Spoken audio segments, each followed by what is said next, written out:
Hey guys, welcome back to Home Built, and in this episode we are back on the Alfarrari, and to start with we're going to be finishing a few bits and pieces on the front end.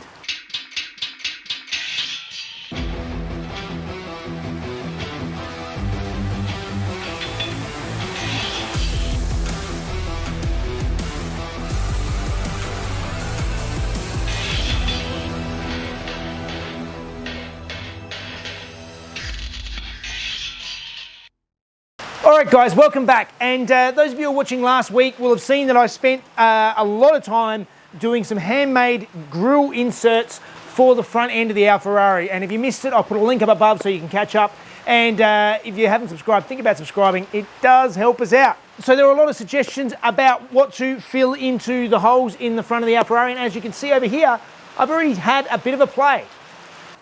Okay, so there was a lot of theories about what to put in here, and as you can see, I've had a bit of a play with the 3D printer. I managed to refine my skills a bit more and worked out how to join this. So this is only taped in at the moment, and this lower corner is actually a separate part of the print that I've just put some tape to hold it together, but it can be glued with acetone to hold it all together.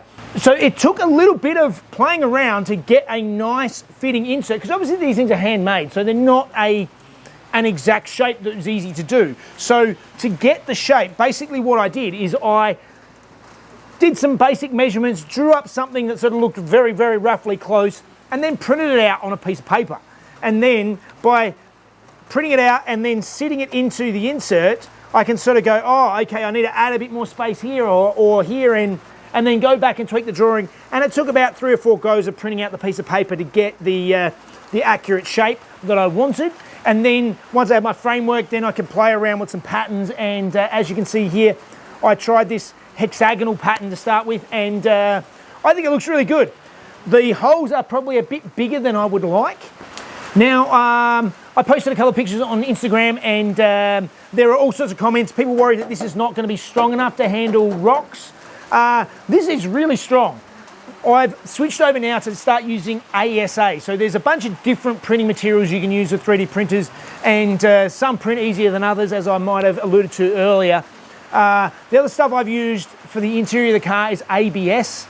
I've found that there is lots of issues with it warping. I'm not sure. The ASA that I've been using here apparently is much better to UV, so it won't fade and stuff in UV, and it's quite strong, and it's also quite heat resistant.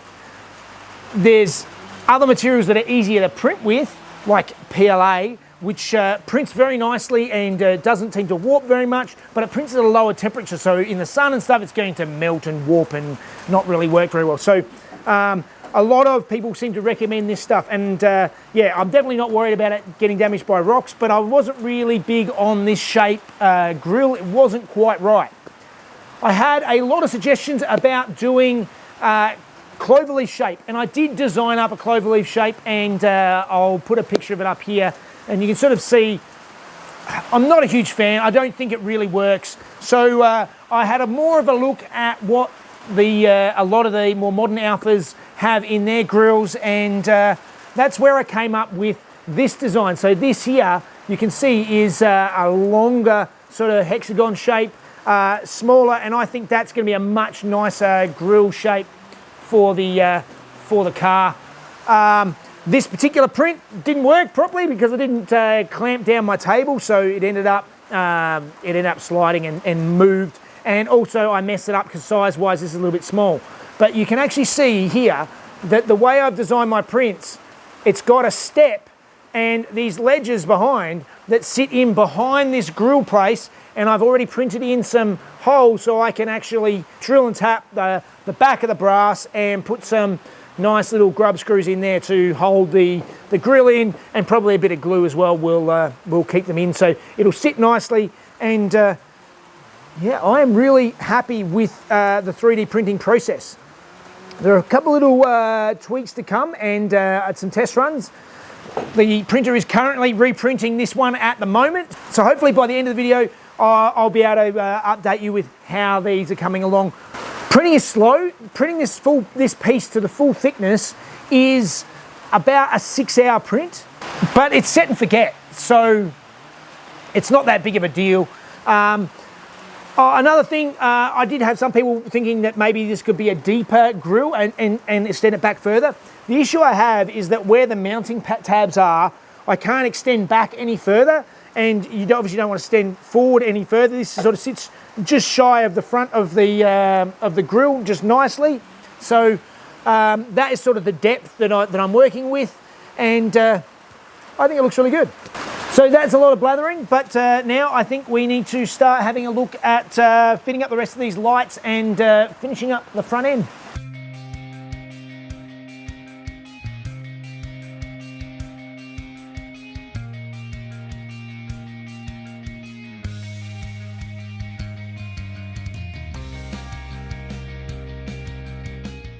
All right, the tail lights, the front indicators, everything is looking good, and basically what I'm doing is I'm going through and fitting up everything now, make sure that everything works and fits the way it's supposed to.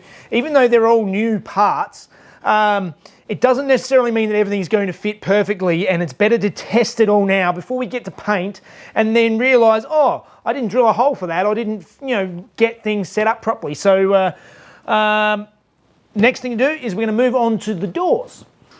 So along with the lights, I got myself some nice new chrome mirrors, also from Classic Alfa, and these, I really like the style of these, the mirrors for this car. It's a really nice design, but you may notice there are no holes. There is supposed to be, obviously these mirrors need to be mounted onto the door, but they can't just go anywhere. So I've done a little bit of research, and it looks like basically they need to be in line with this top edge of the door, and 155 mils from this corner is the first hole, and then I think it's 93 mils later is the second hole. So that is an exact spot for them, and this is why we go through this first, is it needs to be drilled and positioned up correctly.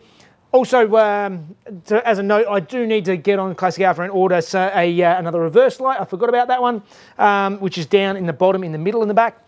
Anyway, let's mount some mirrors. Both sides need mounting because we have new door skins on both sides.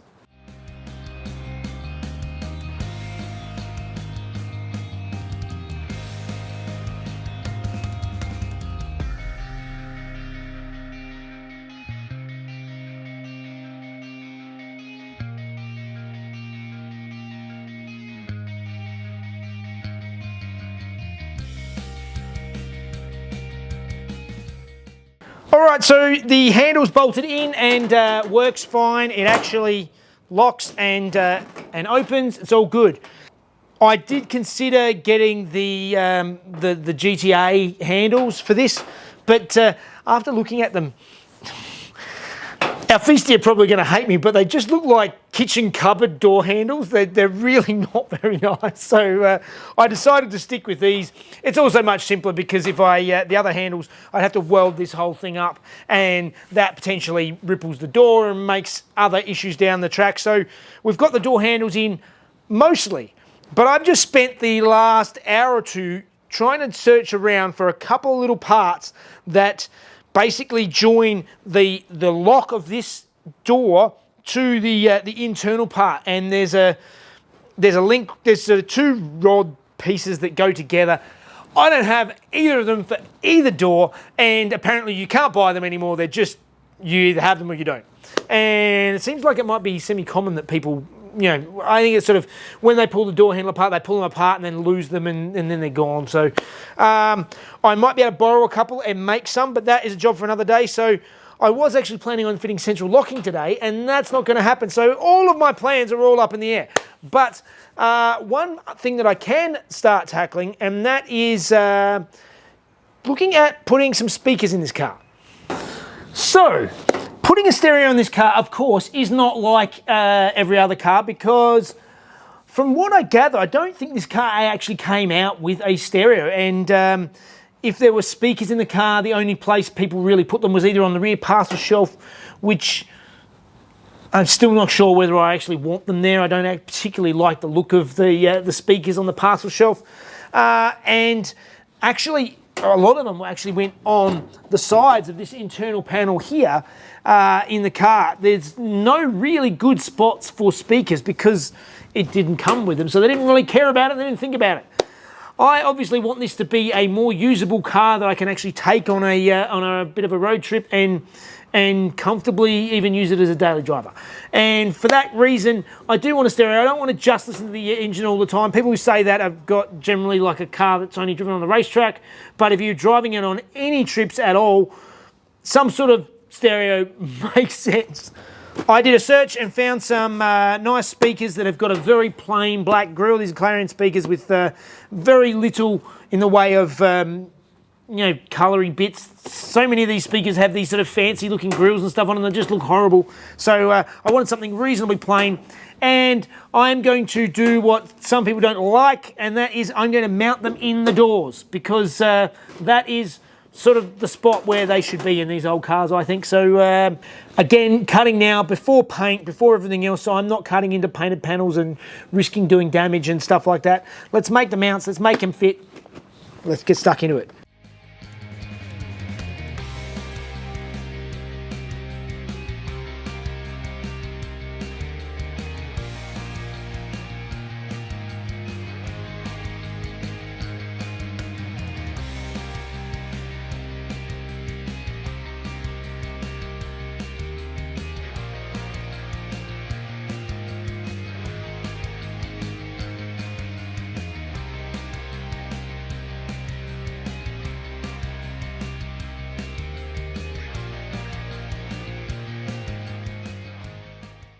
All right, so as you saw, I cut out a hole for my speaker, and I just started making up these fill panels to go in here, because I didn't want to just sort of have long screws going through and there's just sort of floating brackets. I want it to be one neat, tidy skin. And then I've just had a look again and I realised that I'm not happy with the way this is turning out. I don't like this sort of angle ugly thing. I know it's a speaker, like just a speaker mount that's going to sit under a door trim that's never ever going to be seen, but I still want to do it properly. And in that case, what I think I'm going to do now is go back to the drawing board, make up a complete cover panel for this with a hole in it, and just do it in one hit. But I will do some creative reinforcing in it so that it's not just a big flimsy flat piece.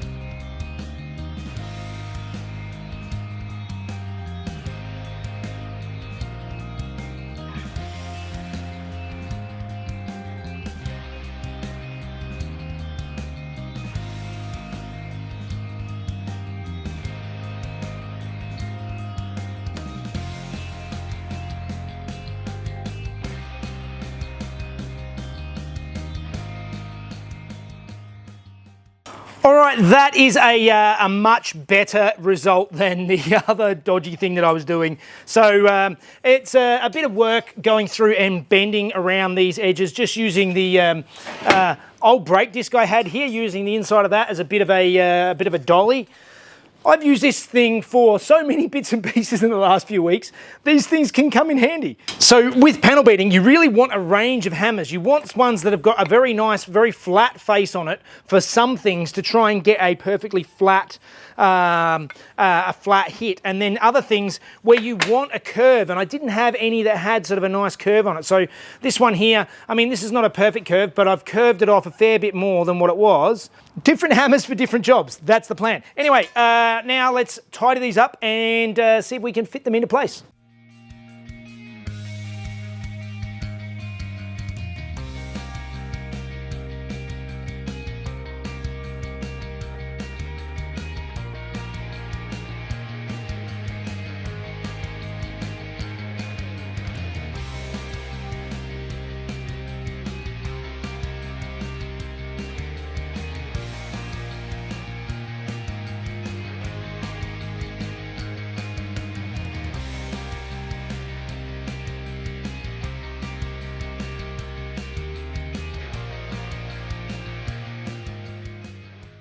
What am I doing? I'm struggling welding it here in the corner on the car when I can just take the door off.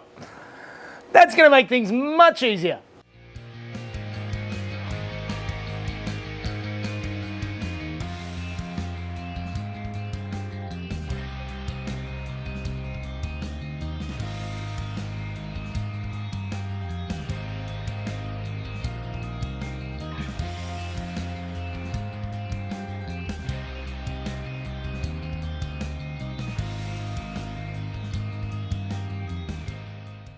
All right, one down. I am much happier with that result. It's not perfect. I mean, it's inside the door, but I just wanted it to be done reasonably properly.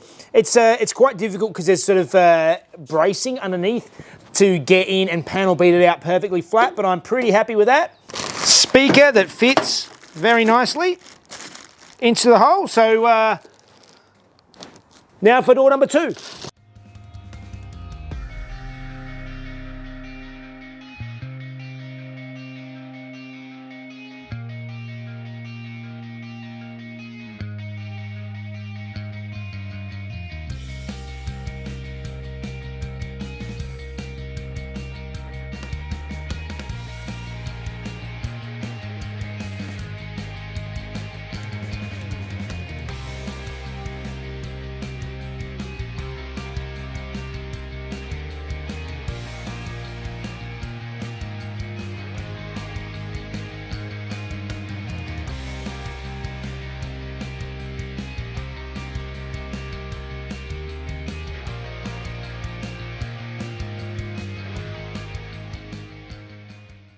All right, we have our speaker grills all done, looking much better than just hacking a hole.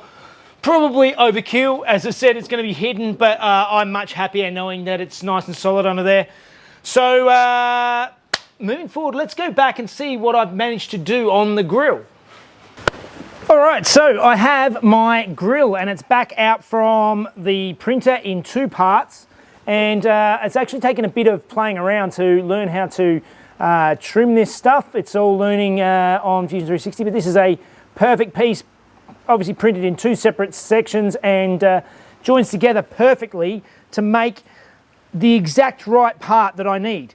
So what I need to do now is join them together, and to do that you can actually use acetone. So I'm going to use the acetone and paint it on and hopefully basically melt these 2 pieces together. So I'm going to practice on the one that I'm not using.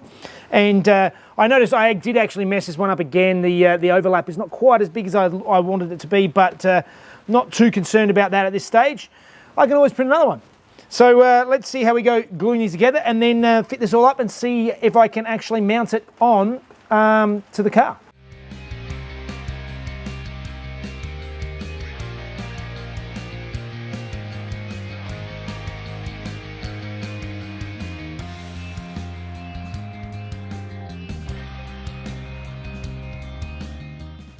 Well, I think we have a winner. I am very happy with the grille now. I think it's the right shape, it's the right size. It's enough of a nod to the modern car without looking too modern on the old car. Particularly when there's going to be a black radiator and stuff behind it. It's going to disappear a bit more and just be something you notice when you get closer to the car rather than something that stands out in your face, which is what I was ultimately looking for. So I think I've got to head off now and keep making the rest of the inserts. So I think that means it's time for Fun Facts with Mrs. Jeff.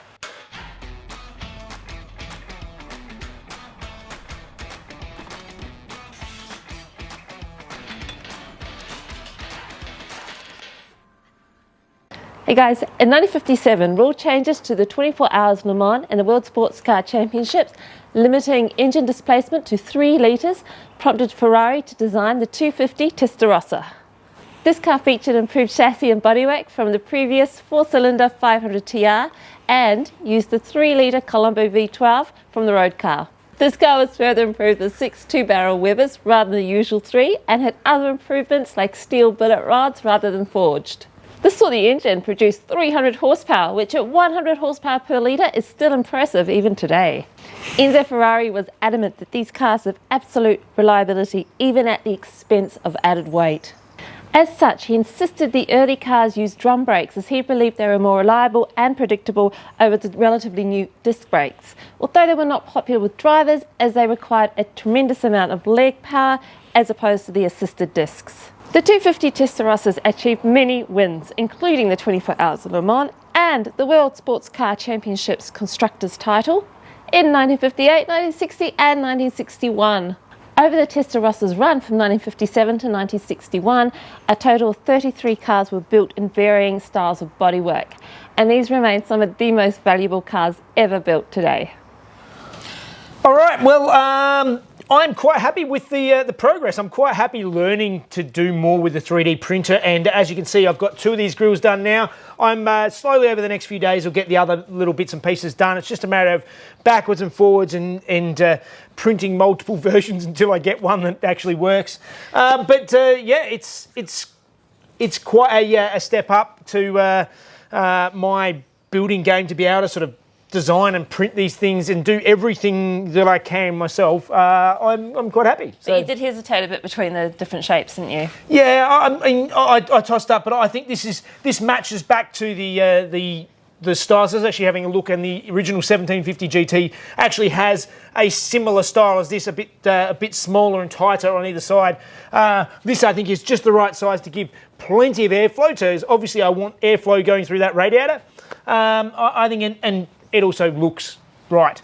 Still not sure. I might actually, after all the work doing these brass, I might actually paint them black, but that is still to be determined. Just depends on how I feel when the whole thing comes together, when I actually painted a colour. I might be painting it a colour eventually, but I personally like the brass. Yeah, well, but it won't stay brass. It can't stay brass because I'm not going to polish it all the time. But I know, but we'll see when you paint it that colour. Yes. Anyway, hopefully you're enjoying it, as slow as it is. Because Jeff's enjoying it. I'm enjoying it. I'm not in a hurry to just slap this out. I want to get it right. Even noticing these indicators when I bolted them in, that they're a little bit twisted, and there's more work to do on the bottom and the front here. So I'm not too disturbed about that. We'll just tackle that as we go. Hey, well, it's getting bright out here. It was quite cold a moment ago, so anyway, please like and subscribe and let Jeff know what you think, and if you agree with me about the brass, but you know. And yeah, join us on Patreon. It does help us out, and you get to watch the videos a day early, ad-free, and Instagram, as I said, I do put photos and stuff up midway through my project, so you sort of get to see what's coming up and have some input along the way. All right. See you guys. From the previous four-cylinder T-Har, further improved with 6-2 steel.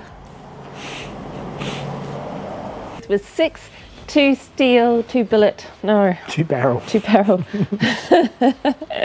This engine was further improved with 6-2 billet Webers. 2 barrel. This car was further improved with 6-2 billet barrel. This is what the hell? I can't believe you got the second half of that right after the first bit. Adamant that these cars have absolute Testarossas achieved many race wins. Over the Testarossas